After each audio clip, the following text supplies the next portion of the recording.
Hi and welcome to the Journalism Salute. I'm Mark Simon. In each episode, we'll talk to or about an interesting person or organization related to journalism. The intent is to show that journalists are not the enemy of the people. Thank you for listening. On today's episode, we're joined by University of Alabama senior journalism instructor Meredith Cummings. She's also the director of the Alabama Scholastic Press Association, the ASPA, and the National Elementary School Press Association, NESPA. This is part of our continuing focus on journalism teachers and professors. Our most recent guest in this area was Alana Vandersloos from Kinnelon High School in New Jersey in episode 16. Meredith teaches graduate and introductory level classes in journalism. She's worked for multiple newspapers and is approaching 30 years experience in the field. In 2017, she created the Follow My Lead project, in which she drove 10,000 miles across the country to speak with members of different news organizations. We'll get to that in a little bit. First of all, welcome, Meredith. Thank you for joining us. Hi, Mark. Thanks for having me. All right, so I've got a lot of things I want to talk to you about, and let's start with teaching. Tell us a little bit more about who you are and what specifically you teach. Well, I'm Meredith Cummings, and I am from Birmingham, Alabama originally. I teach at the University of Alabama. However, in my career, I've moved about 13 times. So I've lived in, you name a state, I've probably lived there. It feels that way. I teach everything from, as you said, introductory to graduate level classes. I teach, for example, intro for majors, and then I teach a class that's intro for non-majors. So it's a humanities class at the University of Alabama. I work to get it accepted as one. So traditionally, maybe students would have taken art history or theater. Now they can also take journalism. So that's a fascinating class to teach because I'll have, for example, chemistry majors, nursing majors, people in there that don't really know and think about the media as much as you and I do.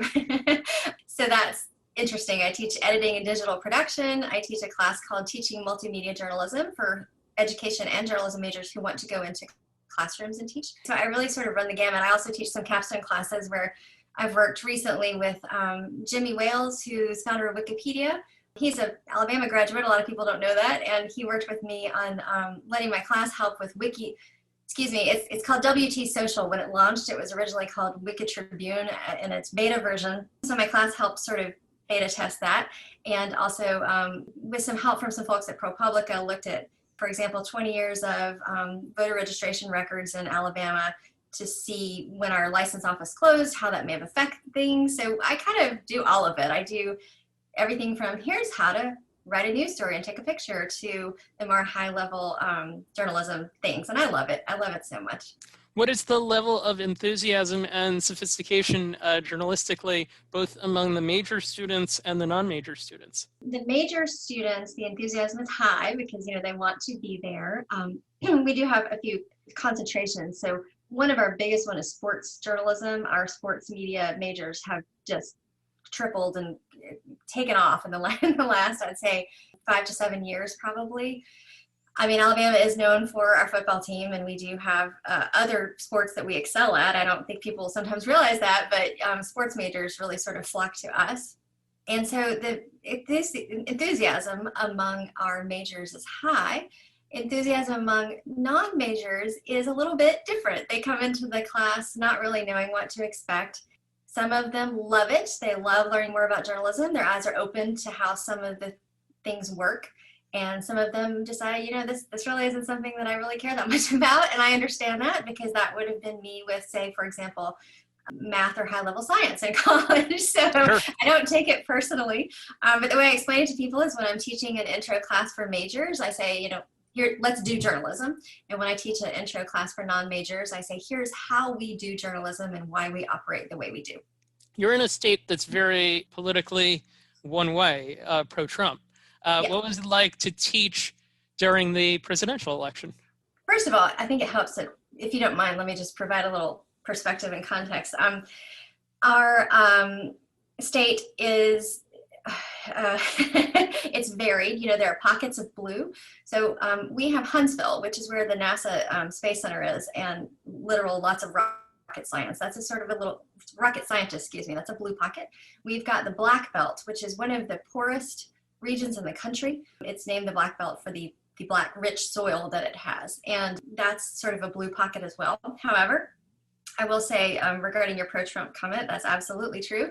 I have friends up in your neck of the woods and other parts of the country that can go, all day without ever encountering a Trump voter or seeing a sign or anything like that. And here, I mean, my neighbors have a Trump doormat, a bright red, make America or keep America great, doormat. And you can't go a block without seeing some sort of signage, bumper stickers everywhere, very pro-Trump.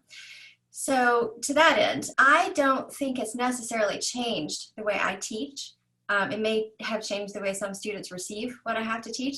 I say in the beginning, I get them to do a diversity assignment where I ask them to really reflect on how the media has shaped their image of themselves, starting from when they were young. So that's a really interesting assignment to read, because I've noticed in the past, say, 5 years, and this is just me and my, personal reflections on the papers I'm receiving. I don't want to extrapolate this into a larger thing, but I've noticed that there are a lot of specifically white young men who are very angry. They feel like they cannot speak out and be heard, and they're without getting sort of shouted down. So that's been interesting to watch. This year, for the first time, I noticed in these diversity essays, there has been a sea change of, I'm not exactly sure. There are many factors to which I could try to attribute this, but I don't. And this is a personal essay just between us. I say I never share it, so I'm just talking big picture here. But so many of these students have had their eyes opened by the Black Lives Matter movement and some of the things that have happened with the Defund the Police movement and a lot of things lately.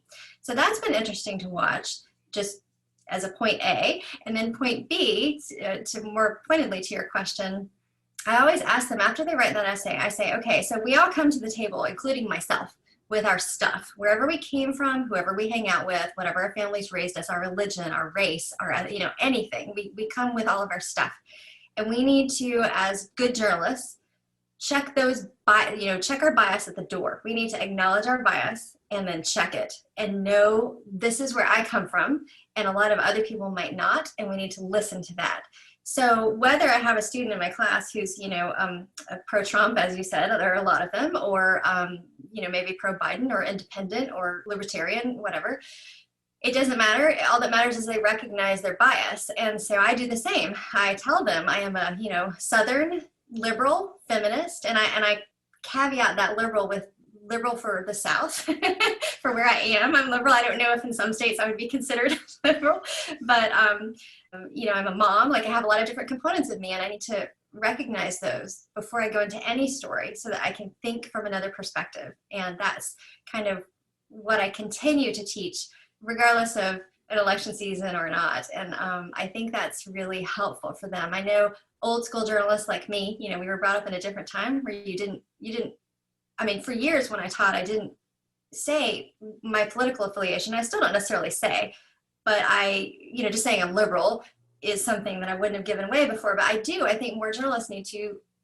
espouse that, especially when we're teaching it, so that we can teach our students, okay, this is what I am, but that's not all of everything out there. There's so many things out there that we can learn, so many people we can learn from. When you're giving examples to the students of things, are you giving them from, are you presenting like a Fox News or a foxnews.com kind of example? That's a good question.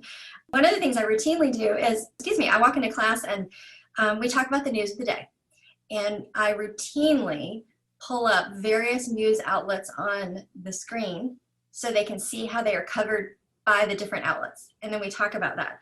I also, every morning, ask them for what outlet do you want me to pull up on the screen, so that I'm not just doing things that I would normally go to, but also things that they would normally go to. If we've had a big, NBA or NFL or MLB game, then they're going to want me to pull up Sports Illustrated or ESPN or something, which is entertaining. It's fun to also for me to see what outlets they are looking at. And that's another assignment I give them at the beginning of the year is I have them keep a media diary for about a week. And I ask them to write down, just jot down, it's not a formal assignment, but I ask them to write down what media outlets they go to.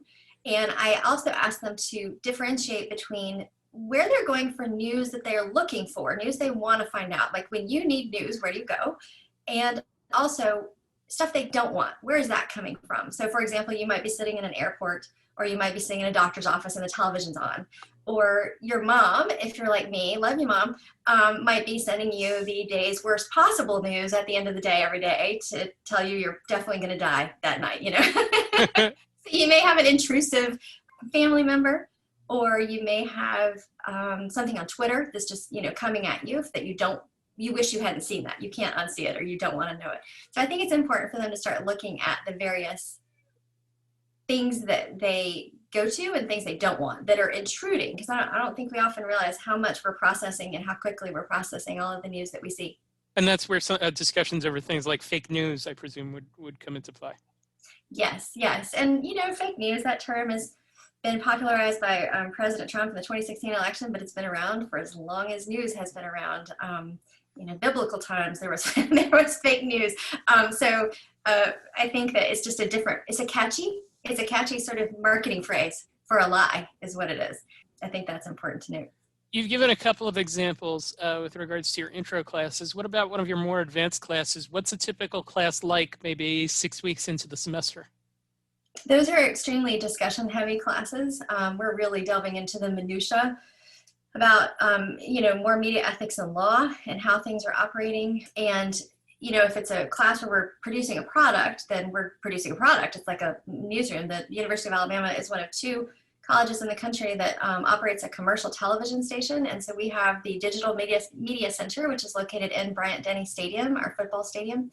It's a beautiful state-of-the-art, it's just gorgeous place to teach because I have a TV station right there, Alabama Public Radio is right there, Crimson Tide Productions, which is this, you know, just a lot of Nick Saban show, things like that is right there. And so we have this wonderful just facility at our disposal. So when we're producing a news product, we have a place to do that feels, to me, very much like a newsroom would feel. What's an example of a discussion? There was an ethics discussion. Jalen Brunson, who you probably know, went on to be an NBA player, but when he was at Villanova, before he was at Villanova, when he was in high school, there's a game in which a local photographer took a picture of him, basically, colloquially, flipping the bird to the crowd, and it sort of almost ruined his career because he was suspended from playing a game in which scouts were going to be at, and at the last minute they reversed the suspension. It's a fascinating ethics case. And what it really boiled down to was the photographer's frames per minute. You needed to look at how fast was he shooting. And in the end, and the video clearly shows, it was a millisecond. He wasn't actually doing what the picture showed that he did. And that just kind of floors students that, well, the picture, he's clearly shooting the bird and he shouldn't be doing that. And blah, you know, it's this whole discussion, especially if I have athletes in my class, which I often do, that makes it even more interesting. So that sort of ethics, you know, how the media covers things. And like in that particular situation, it could have ruined his career. He went on to have a great career, and it could have, that picture and that article that was written and posted to the web could have, you know, implications for this human life. And I think it's really important to always remember, whether it's business or economics or, you know, healthcare, whatever we're talking about, we're really talking about people. And we have a lot of discussions about that. How is this new law really going to affect you or me? One of the things that I've gotten the sense of here is how impactful athletics are, obviously, in the state and at the university. Goes without saying with regards to football, but certainly other sports as well, and how those can be used as larger examples of things. What are the biggest challenges that you face in trying to teach? Biggest challenges. One of the things we've had change at the university in the past, say, 5 years or so, is that now more of our students, over 50% now of our students, are from out of state. And that was not the case for a long time.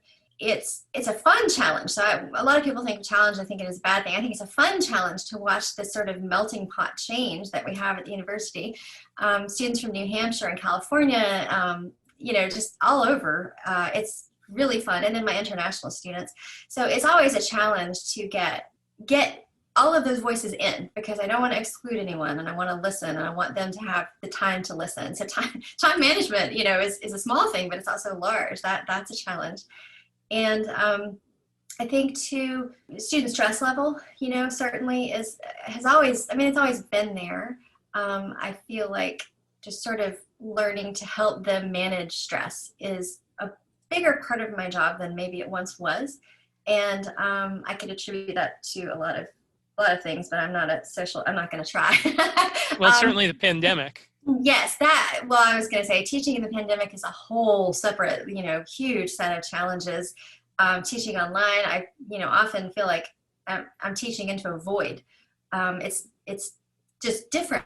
It just feels different. And I'm very much an extrovert. I love being with my students in a classroom. And I am a high risk person. I have a chronic illness. I've had it for 37 years, and I have not been in a building since March 10th. And so I'm being extremely careful. And so teaching in a pandemic is challenging, being online all the time. And just to speak to that, for example, I read an article from the upstate New York area yesterday. It was about coronavirus, and I think they were concerned because it was hitting around a 9%. Around 9%. I'm sorry, I'm forgetting the term, but in Alabama, we're waffling between 20 and 40% right now, and it is very much difficult to stay alive. I feel very much like it's hard to be alive every day. And so that takes a lot of mental energy for me. And I know if it's taking energy for me, that it's certainly taking energy for our students. And I really, really try to be very mindful of that. And also during the pandemic, I have had many students get COVID, and just trying to manage those schedules, letting them make up work and making sure they're okay has been difficult. Certainly unique to 2020 and 2021. So each year, 10 to 20 students from around the country are selected to attend an intensive 10-day workshop held on the University of Alabama campus each summer, the Multicultural Journalism Program. The workshop emphasizes multimedia reporting, writing, editing, graphics, photography, production, and basic communication skills. Participants produce the MJP Journal, both online and in print, to showcase what they've learned. I know that this is a big thing for you. What success has come from that? Oh my gosh. One of the goals of that program is to increase diversity in newsrooms around the country. And it is working. I can tell you, I can see it working. I've been doing this for 12 years now. And so I've been here long enough to see students go into the field. Also, that program is about 37 years old this year. And we have a large network of students who've gone through this program around the world. And it's great because the students that are here now, they can reach out to those other former students, and it's a network of alumni that can help with, getting jobs and other things. It was actually founded as a minority, that's what it used to be called, workshop, with assistance from the Dow Jones News Fund, and has evolved and is the Multicultural Journalism Workshop. And we routinely get applicants and students participating from around the country. I've had some out of country applicants. One we accepted last year decided not to come at the last minute.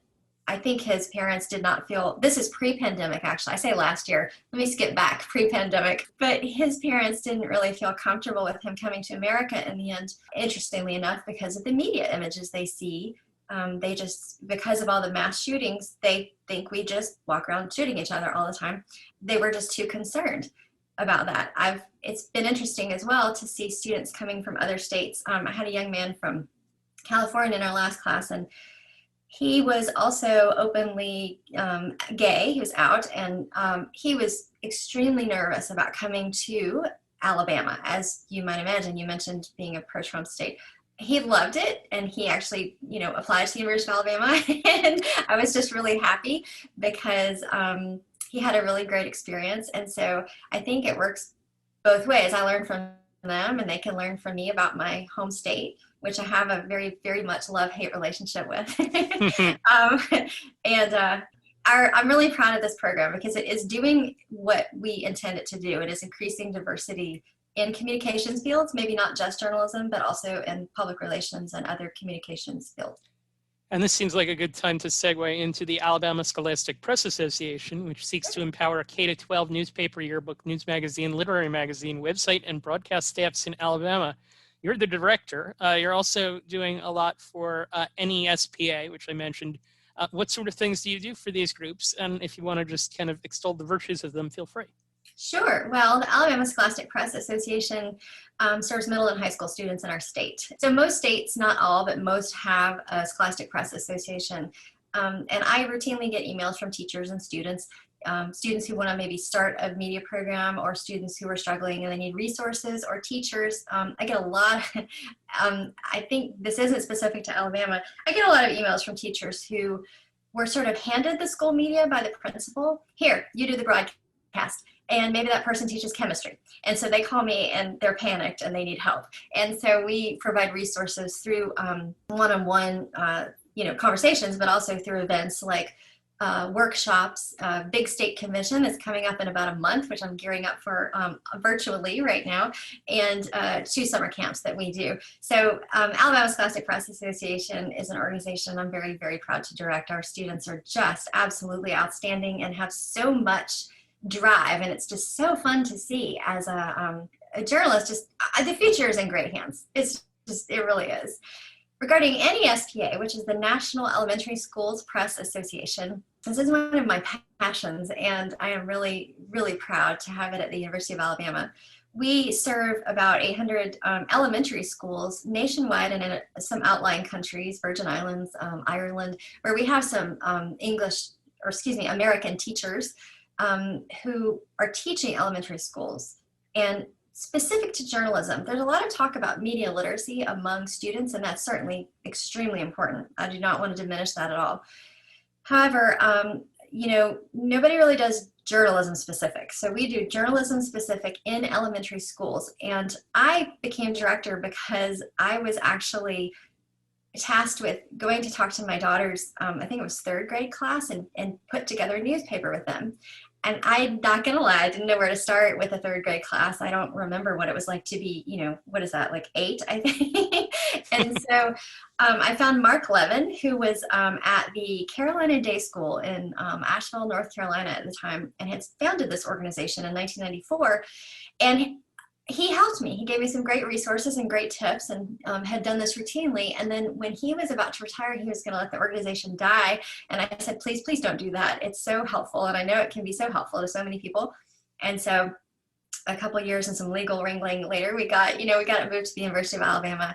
And we are really a resource and clearinghouse for elementary school teachers who want to incorporate journalism into their curriculum or teach journalism in any way. And I think that's so important. Our students, our young children, are growing up with phones in their hands. They are learning about journalism probably before the parents even realize it. I've learned a lot being director, and one of the things I've learned is that we do not have enough research about elementary schoolers and journalism. We need more because it's happening. We just don't exactly know the patterns that are happening. I want to talk about, as kind of a closing thing to put everything together, you've done some writing in a number of areas. One article is you did write about how high school journalism students were dealing with the pandemic. What did you find from that? That was written for the Society for Professional Journalists magazine. Yes. Well, I pitched that story to them because Lou Harry, the editor there, who's really great, because I saw that I have a lot of high school teachers around the country who are friends on social media, and I saw them just sort of plowing ahead with their school media right after schools closed for the pandemic. So the schools are shut down, yet the media moves on, which I thought was really interesting. And yes, so when I dug into it more and I talked to teachers and students around the country that I don't know, I was very careful not to interview my friends for ethical reasons. I was just heartened and excited by the work they were doing. These are students who, are tired and well, in the beginning of the pandemic, they were happy to be let out of school. Let's just be honest. But they didn't have to keep going with their school media, and without equipment, without a school to go to, they kept it going anyway. And they worked tirelessly, long hours at night. And these high schools around the country are just killing it, covering the news, just like media outlets that are professional are. I think often it's, and I don't think they do it maliciously, but I think a lot of professional journalists sort of look down on student journalists as, oh, that's cute, and pat them on the head and send them on their way. But I would put some of these student journalists up against professionals any day. I really would. We'll continue our conversation with Meredith Cummings in just a moment. Welcome to Journalism History, a podcast that rips out the pages of your history books to re-examine the stories you thought you knew and the ones you were never told. I'm Terry Finneman, and I research media coverage of women in politics. And I'm Nick Hirschon, and I research the history of New York sports. And I'm Ken Ward, and I research the journalism history of the Great Plains and Rocky Mountains. Find the Journalism History Podcast at journalism-history.org/podcast and wherever you listen to your favorite podcasts. The other thing that you've written recently is about this Follow My Lead trip that you took, 10,000 miles across the country. You wrote, newsrooms are as varied as Americans. Journalists are rich and struggling, immigrants and U.S. natives, liberal and conservative, optimists and pessimists, and everything in between. Much of the public has a picture in their heads of the media, but I wanted to explore that term, which can mean many things. So what was the impetus for this, and how planned out was it? Wow, this is a passion project for sure. It was planned out to the end for like every single thing, every single stop. Now, I did give myself some leeway for, if I wanted to take a detour, I could. But I was very much on a schedule because I was teaching full-time and freelancing, and I was trying to fit 10,000 miles in where I could. So over spring break, and then most of it over the summer, a little bit over the Christmas holiday. And it was most of it over the summer, the months of June and July. I just really hauled across the country in my little red Volvo wagon with my daughter, and God love her, she was trapped in the car with me the whole time. And she came through beautifully. The impetus for this was that it was 2017, we just had an election. Any journalist knows that that politicians and the press have always been combative. That's nothing new, but President Trump was very much calling out journalists for, being enemies of the state. And there was a lot going on, not just that, but there's a lot going on nationally, a lot of hate directed at journalists. It felt very much like a change in time, like I was witnessing history with the political climate. School shootings were happening. There was a shooting, I remember, I think the day I left, a lot was happening. There were wildfires everywhere I went. I narrowly missed 2 of them. It was extremely frightening. And so I felt like there was a lot happening. And a lot of news was being covered by journalists, but no one was covering them. Like, who was watchdogging the watchdogs? And I wanted to go see what the climate was like in individual newsrooms, in part because I was curious, and I'm a naturally curious lifelong learner. I can't help myself. And in part because I wanted to be able to take that information back to my classes and my students and say, here's what's really happening in newsrooms around the country. And also, selfishly, I miss newsrooms. I love them. I love journalists. I love journalism people. They are my people, and I wanted to be around them. So I drove a big loop around the country, just all the way out to California, up to Oregon, and then back down through Colorado. Also went up to New York and everywhere. There's on my website. I hope you don't mind me promoting this. Not promoting it, just saying it'll be in the show notes. Yes, the link to the article, the link to your website will all be in the show notes. Okay, fantastic. And you can see a map of where I went. And so that was the impetus. It was very planned out. Yes, very planned out.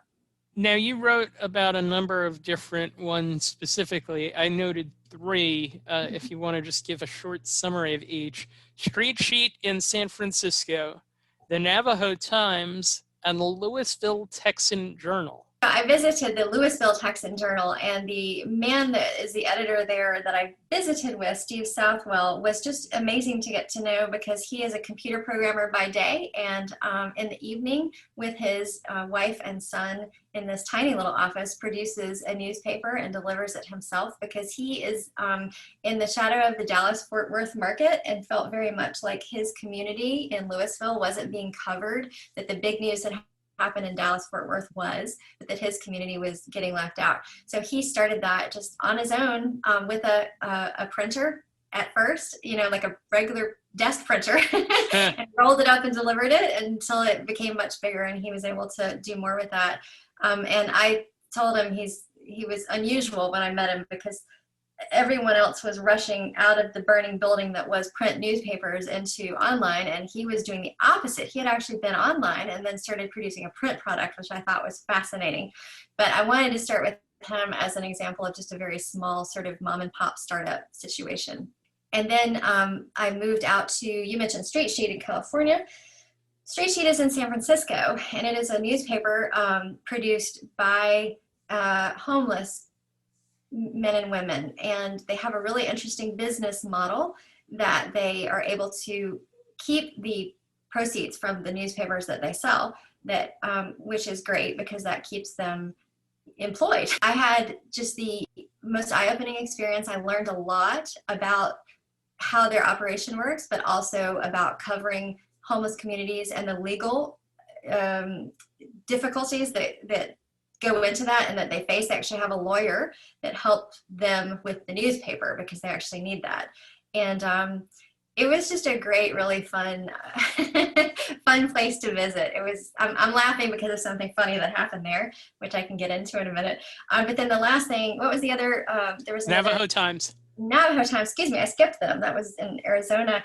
Yes, I had not visited the Navajo reservation, and I spent some time there getting to know their editor, and we had some great, and the people that work there. I got everybody, the press room and all the reporters had so much fun talking to them, and they have, challenges unique to the Navajo community to cover that the mainstream media don't know to cover or wouldn't cover.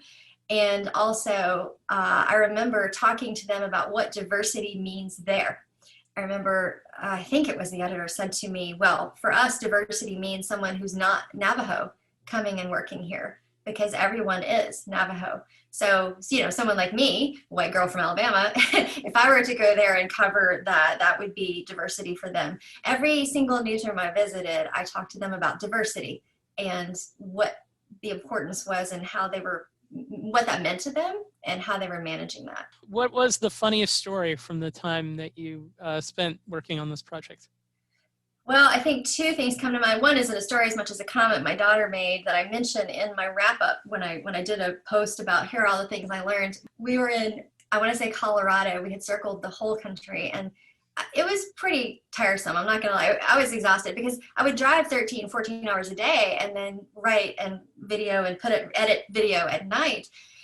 And the last morning we woke up, I was going to Denver, a public radio place in Denver, and I was going to a nonprofit in Denver, and I get confused. And my daughter in the hotel room, I just remember, and she was with me the whole time, and she would often help me, sort of if I needed help with video or if I couldn't hold everything because I'm only one person, that she would help. And she woke up and she said, "Mom, I cannot go to one more newsroom and hear about doing social justice and good. I just can't do it." She was just so tired. And I remember laughing, and I let her sleep in and stay there that day, and she didn't go with me. That tickled me just on a personal level. However, I was giggling when I was thinking about Street Sheet because I think a lot of strange things happened on this trip, and let me just tell you a lot. I could probably write a whole book about that. But one of the funniest things was when I was in the Street Sheet newsroom, TJ, the editor, and a couple of his friends that work there I was interviewing, and I noticed off to the side, there was a room with a door that was open, and in that room, there was a large dog. I'm trying to remember what kind of breed it was. I think it was a lab, and very large dog sitting there. And the whole time I'm interviewing, I'm thinking, this is the most well-behaved dog I've ever seen in my life. This dog is not barking or he's just wonderful. Like, what a great dog. And when I got down, they said, "Oh, you want to come?" I can't remember the dog's name, but they said, "Oh, do you want to go meet the dog?" And I was like, sure. So I grabbed my daughter, and we walk over, and he's like, yeah, go ahead, pet him. I realized when I got into the room with the dog that it actually was a taxidermy dog. It wasn't real. It wasn't living. I was immediately freaked out, and I backed away, and I was like, nope, I'm good. Thank you very much. But that just really freaked me out that they have a newsroom dog that's a taxidermy dog. It reminded me of the old TV show Scrubs. If anyone's ever seen Scrubs, they have the same dog named Rowdy. Yeah, same thing. And I think they liked laughing at me, but I got a kick out of it too. Are you working on any projects besides the article that you wrote that incorporate your trip? I'm sorry, that incorporate what? That incorporate your trip. Oh, no, I pretty much think of that as in the rear view right now. However, in my mind, I'm gearing up for the next reboot of that. I would love to go back after the pandemic and visit all of these places or do something similar and see how things have changed. My overreaching goal was to see the climate in newsrooms. And the one thing that surprised me the most during that is I thought I would encounter a lot of angry journalists. I thought journalists would be angry because they were being called out by the new president, and they were being attacked by the public pretty regularly. And I didn't find any of that. Not one person was angry. They were all very much just heads down, focused on doing their jobs. Final segment here deals with a couple of pay it forward type things. You've mentioned passion projects for just about everything that you have brought up so far. So what advice would you give someone who takes on a lot of journalism passion projects and wants to balance them all? I think if it's a true passion, that it kind of almost works itself out. My daughter and I have an intergenerational podcast called Hissy Fit that we've worked on, and I also do Skybox, which is a radio show in the fall here in Alabama. Those are passion projects, but they're fun. And I do think if you can choose things that are fun, it's not so stressful to juggle because you look forward to them. You want to schedule them. You want to do them. So for me, it's always been, I don't think anybody in their right mind would drive 10,000 miles around the country like I did, but it was fun. I love road trips more than anybody should. And so to me, that was enjoyable. So I think really if you want to juggle a lot, if you don't enjoy something and you can afford not to do it, and financially or whatever your situation might be, don't do it. Life's too short. It really is. That's such a cliche, but I don't waste my time. I don't have time to waste. All right, and then the last question, is there a journalism organization that you aren't currently a director of that you would like to salute? Yeah. Oh, sure. Well, professional organization is ProPublica. Man, I love ProPublica. I think they're doing some of the best journalism in the world right now. They're fantastic. I love them so much. And a couple of the reporters there, I've been lucky enough. Ken Schwenke has helped me with some things, and I just want to give them a shout out and say thank you. Another organization that's dear to my heart is the Southern Interscholastic Press Association. It combines all of the Southern Scholastic Press Associations. And the reason that I want to shout out to them is Leslie Dennis, the director, is just a brilliant genius. But also Southern State, scholastic journalism in Southern states have challenges that I don't think people in other parts of the country necessarily have.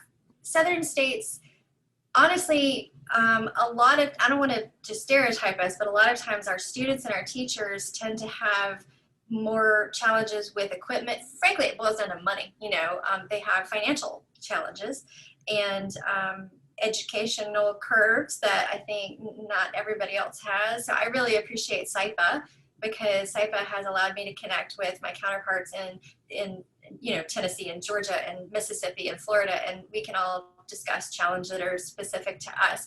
When you take some of the southern states and you look at journalism and then you put it against, say, Texas or California, those are powerhouse, enormous states with thousands and thousands and thousands of students. And a lot of us also are smaller. We have a lot of rural land in our states and small communities that have challenges. And one example of that is my summer camp. The summer was virtual.